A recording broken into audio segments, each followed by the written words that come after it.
दोस्तों आज हम बात करेंगे लॉलीवुड की मारूफ अदाकारा साहबा अफजल के बारे में।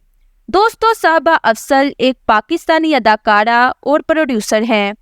वो नेशो और तस्लीम फजली की बेटी हैं।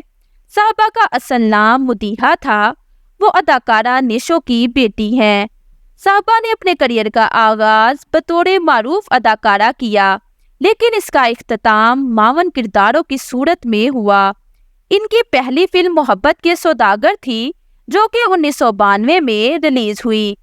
साहबा की पहली सुपरहिट फिल्म 1992 में जान रेबो और इजार काजी के साथ हीरो थी। साहबा की मशहूर फिल्मों में हाथी मेरे साथी, खजाना, मुंडा बिगड़ा जाए, मामला गड़बड़ है, हम तो चले ससुराल वगैरह वगैरह हैं। 1992 की दहाई में बहुत सी फिल्मों में अदाकारी की, लेकिन साथी अदाकार अफजल खान से शादी करके इसके बाद फिल्मों से वक्फा ले लिया। दोस्तों वैसे आपको साहबा अफजल कैसी लगती है, हमें कमेंट्स में ज़रूर बताइएगा। और अगर वीडियो अच्छी लगी हो तो वीडियो को लाइक और चैनल को सब्सक्राइब कर दीजिएगा। Thank you.